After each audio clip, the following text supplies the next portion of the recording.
All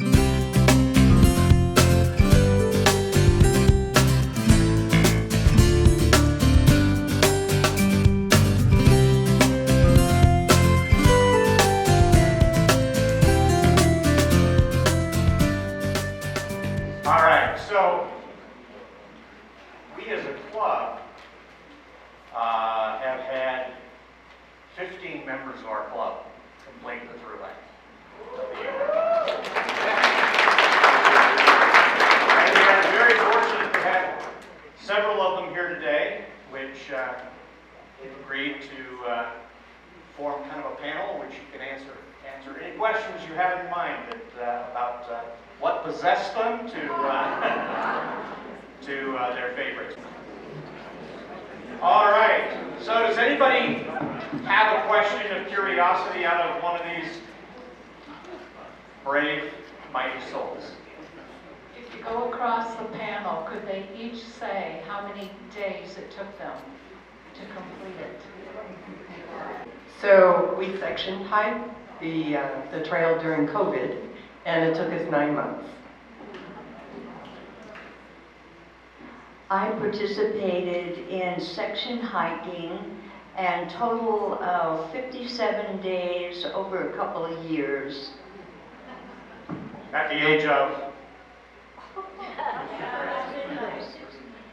Yes, 70.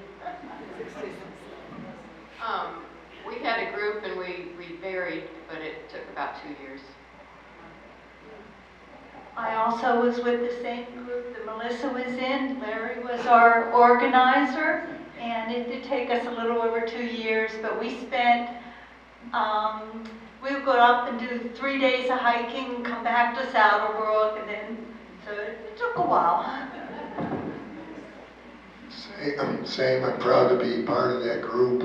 We just had a terrific time. There was no problems. We all got along so well. It's just such an important part of my life, and I know of everybody else who participated. I'm sorry to say our partner, Ray Gearhart, he's moved up to Prescott and he couldn't be here. I just want to mention him. Gary Rise, another person, and then we have Sandra Sowell and Darlene Carlson, who did most of the trail. So it was just a wonderful experience, and I'm so grateful to have done it and be a part of this wonderful club.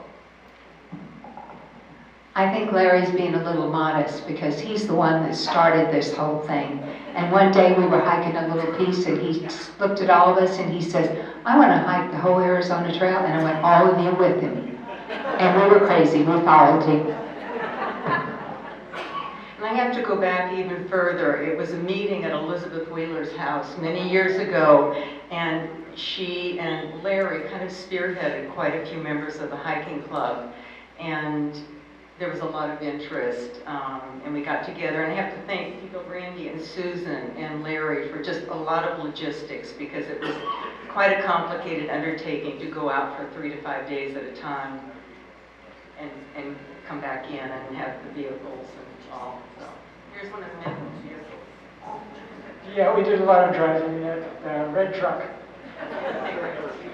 But it's 43 sections, and I'm guessing that it was about 50 days of hiking, because some sections are pretty long.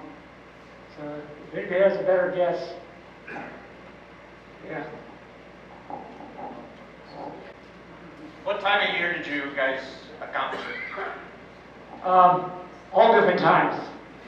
Seriously, you know, in northern Arizona, it's the summer, and then that's too hot for other places. We have to hike in the winter.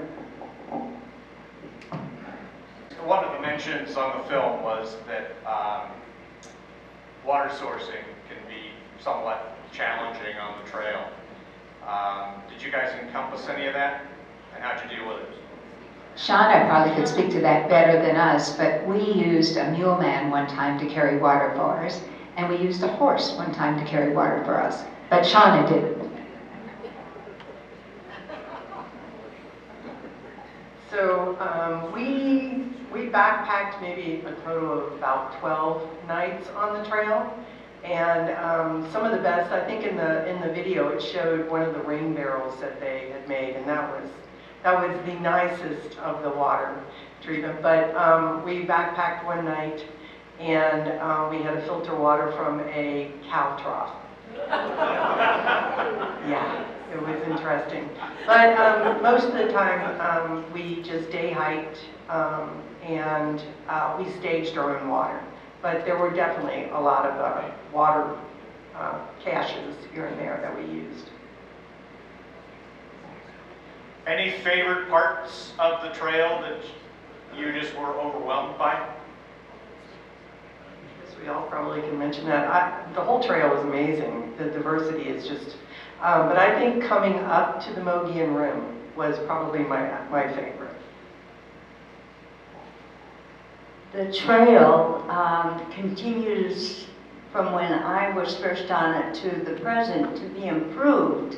So originally, when I was doing it in like 2004, 5, and 6, we did some road walking in there also. But then they improved it, and one of my favorites was the section from Picket Post down to the Gila River and across to Kearney. And this would have been my second time doing that section. I was with Shauna and Beth. And anyway, the wildflowers were just incredible. It was the same section where they built this wonderful water catchment.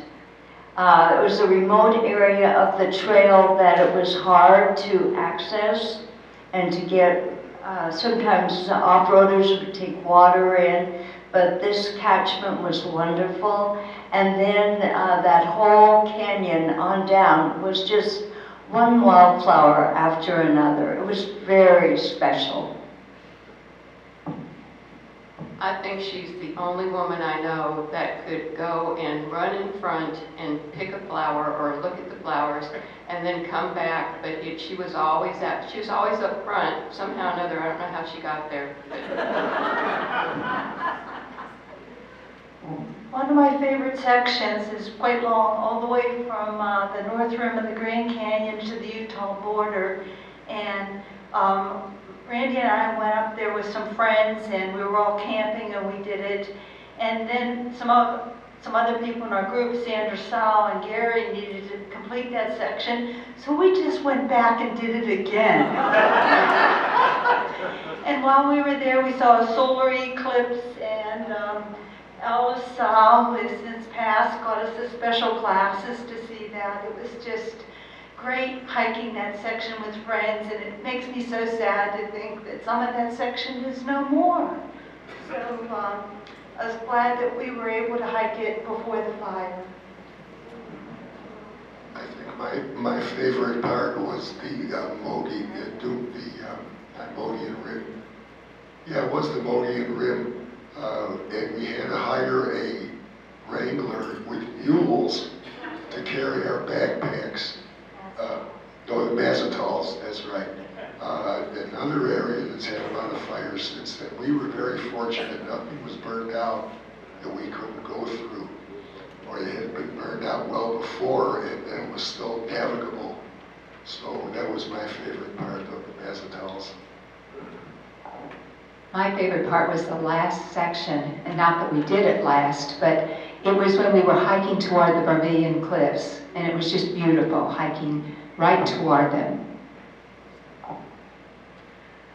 I don't have a favorite passage, but I think just the mountain ranges. I had no idea that Arizona was such a mountainous state, and just one mountain, Sky Island after another. It was beautiful.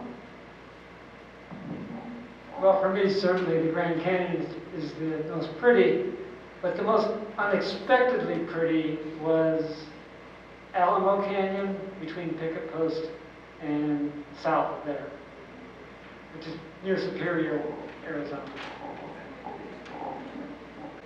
Did you use maps or books, or did you use apps to find your way?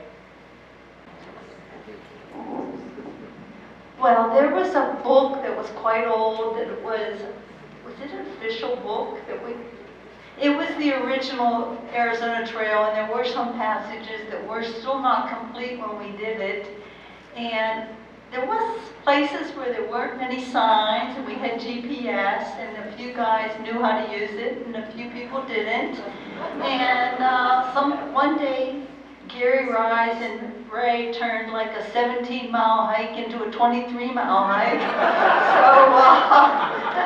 So the signage has got a lot better since then, but we mostly use GPS and printed maps that we printed up ourselves. I meant to mention this. The first part of the trail we did was right here from Tiger Mine Road, which is on 77, isn't it? And it goes about 8 miles. In fact, it does go 8 miles. And we always did key exchanges. And when we got done, we had everyone together, and I said, "You've done 1% of the Arizona Trail. You can't quit now."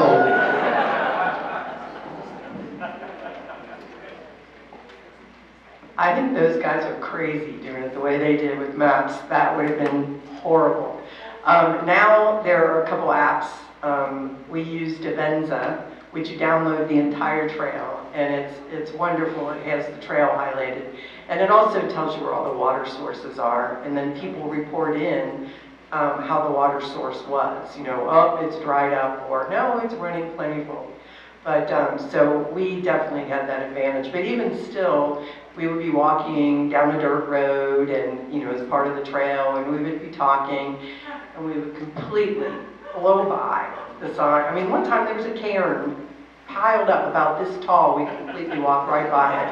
And then we could pull up our phone and go, "Oops, we did it again. We missed it." So they were crazy. I give them so much credit, but it's a lot easier with those apps. Partly it depended on what years you hiked the Arizona Trail. I was so fortunate to do it a few years earlier with Dean and Cheryl Wursler, and I see Kent Noggle here too, participated in part of it. So we were one of the early birds. But one of the things that we discovered is that when we went through the superstitions, which was very challenging for us, but over 2 days, 46 miles, we added up that we did 11,300 elevation gain feet.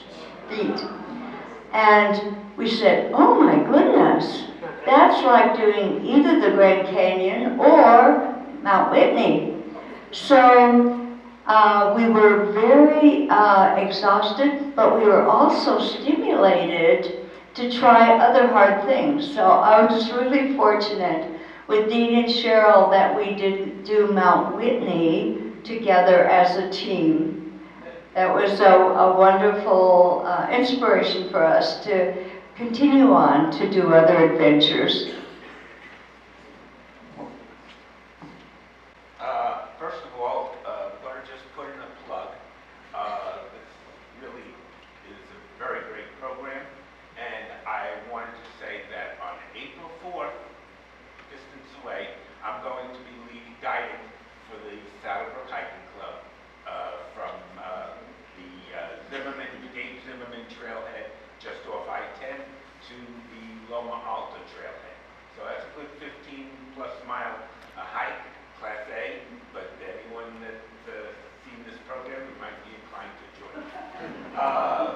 On that note, I wanted to ask the panel if you could tell me what you thought was the most craziest experience that you individually had, be it trail angels, be it finishing, be it some wild animal life that scared the living crap out of you, or whatever.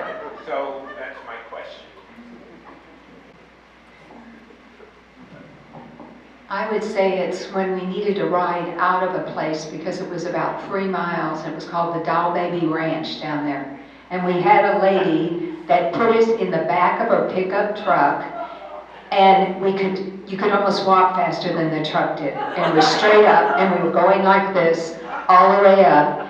But bless her heart, she got us out of there because we were too tired.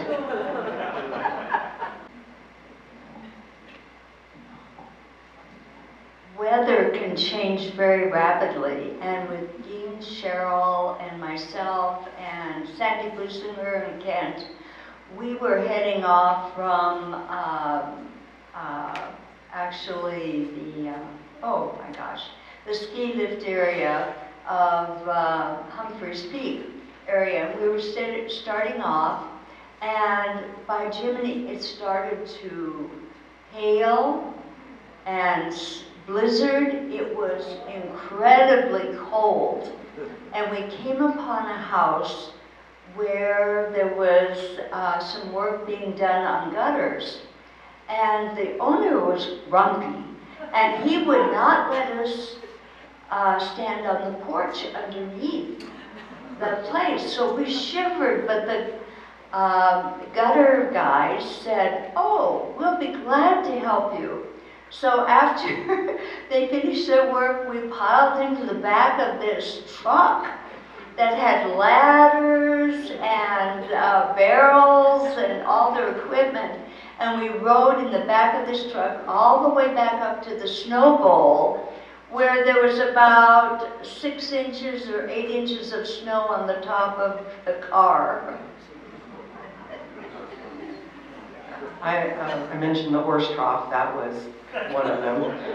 But on that same backpacking trip, there was the night when we woke up in the morning and realized that somebody had put their tent right on the cow path.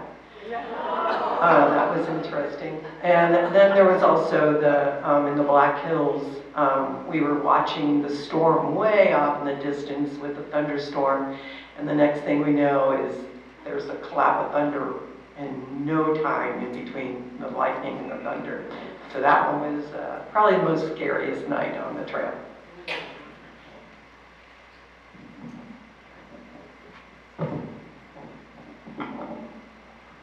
It's amazing what you can remember as the stories start flowing. The Montazals is one of the most challenging passages, and it was challenging enough that that's when we hired the horse pack or mules, the mules, to bring our packs and tents and things up. And it got to be kind of late in the day where we were supposed to meet them. We didn't have functional cell phones up there. There was no cell service. This probably was 2011 or 2012, and communications weren't as they are today. But it was getting darker, and we were just not sure where the mule train fellow and his wife and the mules and packs were. And we were just starting to look around. We were starting to get water out of this pretty gunky place because we needed water. All we had were snacks in our day packs. And lo and behold, eventually they showed as darkness was approaching. But that was pretty humbling for us. When they got there, they were, at that time, I would say we thought they were quite old. That was many years ago. They were probably 75, but they had to rebuild the trail so they could get the mules across, and they just kept coming, and we were like, oh my gosh, we had no water, no food, no tents, but he got there and he was so proud of it, and then each day we give him the tents, and he had the water and everything, and he would take off and meet us at the next spot. I think I'd like to add about that, where we ride in the pickup truck from Doll Baby Ranch area. Karen and I were in the very back of the pickup truck, and but the pickup truck had a cover on the back, and in the very back it would have a tailgate that would go down and a window would go up. Well, we had to keep the tailgate up, but the window wouldn't stay up. And we were holding the window up with our poles, but keeping us company was her dog that I think had rolled around several times in a dead animal. Or ate too many beans earlier in the day. But that was really adventurous. Hey, were you back there too? Okay, I couldn't remember.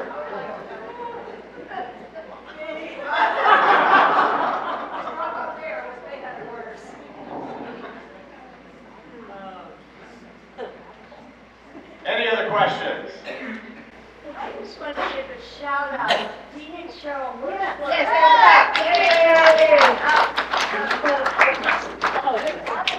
But they're the ones who organized the first group from SaddleBrooke Hiking Club to do the whole trail.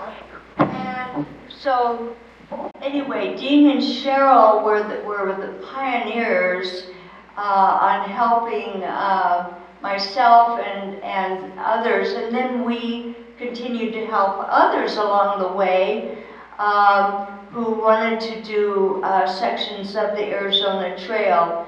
But probably the most important thing, I know for me, was the friendships that were developed along participating in this adventure on the Arizona Trail. The friendships continued into many other backpacks and adventures. So anyway, shout out to Dean and Cheryl Worsler.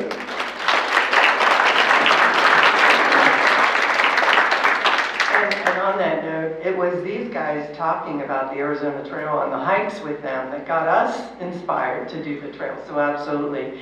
But I also want to give a shout out to Elizabeth Wheeler, for she helped organize the Arizona Trail maintenance for many, many years and spent, she was on the video, but yes, for many years.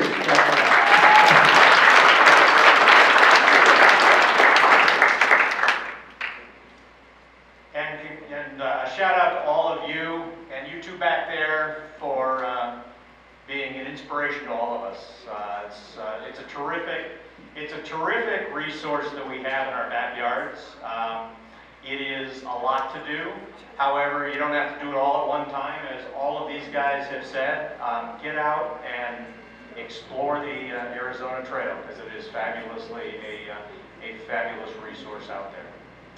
Thanks to all of you for participating in the stories. I'm sure with a couple more cocktails we can be better. But and I did see somebody with a cocktail, so she's my hero.